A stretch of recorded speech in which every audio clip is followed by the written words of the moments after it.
Avlodlarim hammasi necha yillardan beri shu yerlarda yashab kelishadi.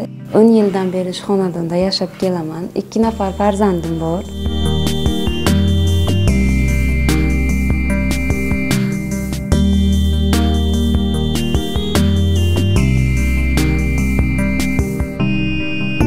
O'zbek maktabi bor.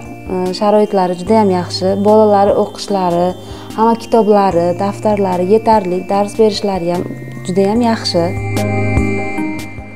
Uydan to maktab oralig'imiz 200-250 metrlar chiqib qoladi. Biz shu yerga yashaydigan xalqning ko'pi o'zbek zabon.